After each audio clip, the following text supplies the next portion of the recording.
बिस्मिल्लाहिर्रहमानिर्रहीम। हमारी आज की क्लास जो है वो है कम्प्लेक्स नंबर के हवाले से। लेकिन कम्प्लेक्स नंबर पर जाने से पहले हम जो है वो बात करेंगे रियल नंबर पे कि रियल नंबर क्या है।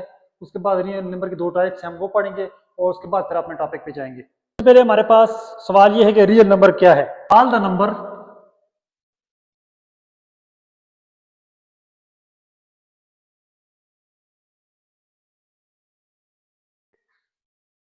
Can be placed on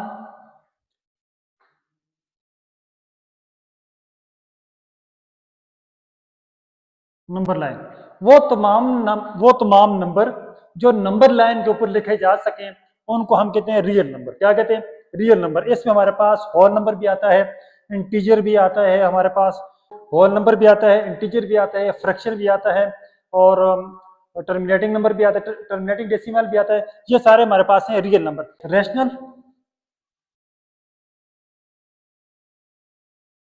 number और एक है मेरे पास इर्रेशनल नंबर।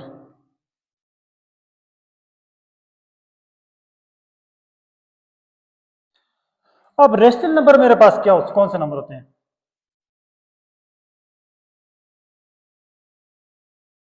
रेशनल नंबर वो नंबर होते हैं जिनको हम पी बे क्यू के फॉर्म में लिख सकते हैं, या जिनको हम फ्रैक्शन की फॉर्म में लिख सकते हैं, या जिनको हम नोमिनेटर और डिनोमिनेटर की फॉर्म में लिख सकते हैं।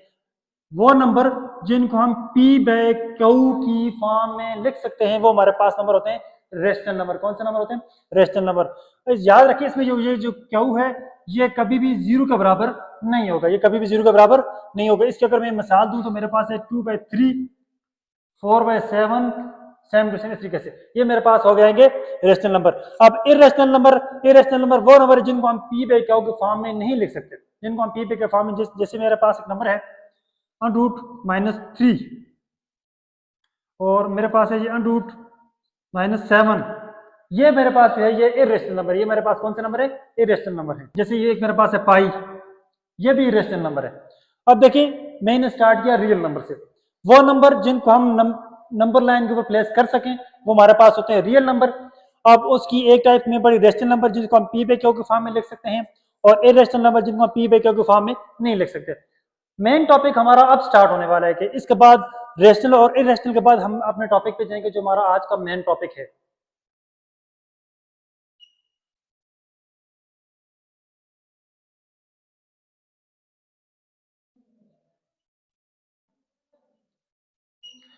वो नंबर जिनके साथ हम अयोटा को प्लेस करते हैं, जिसके साथ हम किसको प्लेस करते हैं? अयोटा को।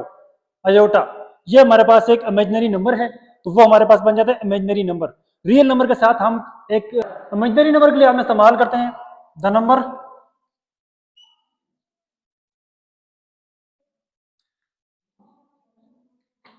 that is written in the form of iota। ये जो आई है इसको हम अयोटा कहते हैं, आई इसको हम अयोटा कहते हैं। ऐसा नंबर जो अयोटा की फॉर्म में लिखा जाए तो उसको हम कहते हैं इमेजिनरी नंबर। इसकी वैल्यू होती है, अयोटा जो है ये बराबर होता है √-1 के, √-1 के। रियल नंबर भी हम लोगों ने पढ़ लिया, इमेजिनरी नंबर भी पढ़ लिया। अब जो है हमारा आज का टॉपिक अभी स्टार्ट होने वाला है। ये जो चीज जो हमारे टॉपिक के लिए जरूरी थी वो मैंने आपको बता दी है। अब इंशाल्लाह हम अपने टॉपिक पे जाते हैं। कम्प्लेक्स नंबर आज का जो हमारा मेन टॉपिक है वो है कम्प्लेक्स नंबर। अब कम्प्लेक्स नंबर के लिए जो दो चीजें जरूरी थी या दो बातें जो जरूरी थी या जिन दो आइटम से ये मिलकर बनते हैं वो मैंने आपको बता दी। ठीक है, उसके लिए हमने पढ़ा एक रियल नंबर और एक है इमेजिनरी नंबर। तो अब कम्प्लेक्स नंबर क्या है? कम्प्लेक्स नंबर वो नंबर होता है जिसमें रियल और इमेजिनरी साथ साथ आ जाए, जिसमें रियल और इमेजिनरी साथ साथ आ जाए तो जो चीज हमारे पास बन जाती है वो है कम्प्लेक्स नंबर। कौन सा नंबर है? Complex number. अब इसमें मेरे पास होता है, एक होता है real part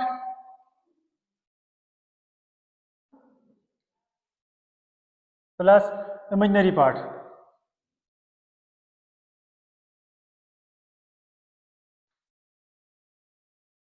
is equal to complex number.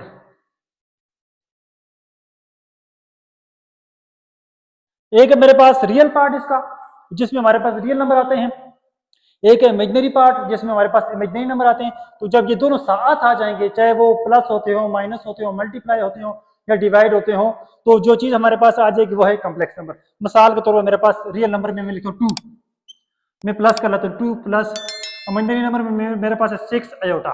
तो ये जो हमारे पास है ये एक कॉम्प्लेक्स नंबर की एग्जाम्पल मेरे पास आ गई। इसी तरीके से एक और एग्जाम्पल करते हैं। रियल नंबर है मेरे पास 9 माइनस इमेजिनरी नंबर है मेरे पास 3 आयोटा।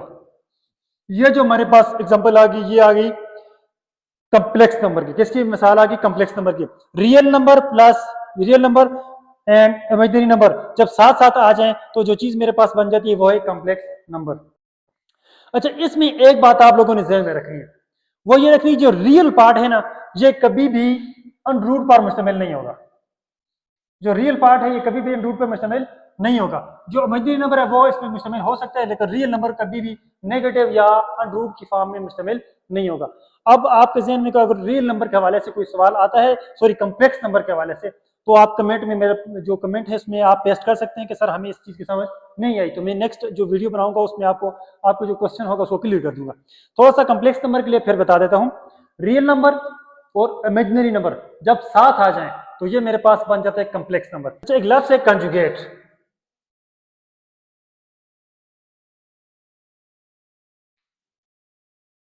कंजुगेट क्या है? मेरे पास एक कॉम्प्लेक्स नंबर है z is equal to 2 plus 3 iota. ये मेरे पास एक कॉम्प्लेक्स नंबर है।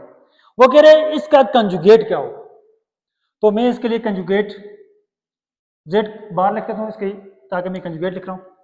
कंजुगेट के लिए आपने एक ही काम करना है, जो आपके पास इमेजिनरी पार्ट है, जो आपके पास इमेजिनरी पार्ट है ये वाला जिसमें आयोटा है, उसके साथ जो साइन है उसको आपने तब्दील कर देना है। अगर वो पॉजिटिव है तो आपने नेगेटिव कर देना है, अगर वो नेगेटिव है तो आपने पॉजिटिव कर देना है। तो इसका कंजुगेट हो जाएगा 2 माइनस 3 आयोटा। ठीक है, एक मिसाल और करते हैं। मेरे पास है जी 9 माइनस 2 आयोटा। इसका कंजुगेट क्या होगा? इसका कंजुगेट हमारे पास हो जाएगा 9। ये जो इमेजिनरी पार्ट है इसके साथ जो साइन है वो हमने तब्दील करना है। इसके साथ साइन कौन सा है? नेगेटिव, तो ये हो जाएगा पॉजिटिव। 9 plus 2 iota. अब कंजुगेट के लिए सवाल पैदा होता है कि हम कंजुगेट क्यों लाते हैं, कैसे लाते हैं, वो तो मैंने आपको बता दिया क्यों लाते हैं। कंजुगेट हम जब हम दो कॉम्प्लेक्स नंबर को डिवाइड करते हैं तो डिनोमिनेटर में से आयोटा की वैल्यू को खत्म करने के लिए, आयोटा को खत्म करने के लिए हम कंजुगेट लेकर आते हैं एक। और दूसरी बात, जब ये आयोटा को हम खत्म करने के लिए कंजुगेट लेकर आते हैं तो जो हमारे पास आंसर आता है वो रियल नंबर आता है, वो रियल नंबर आता है। ये जब मैं डिवीजन वाले प्रोफेशन जब करूंगा ना, उसके लिए कॉम्प्लेक्स नंबर के लिए ऑपरेशन में जब जाऊंगा तो मैं आपको बताऊंगा कि अब कंजुगेट हम कब इस्तेमाल करें और कैसे इस्तेमाल करें।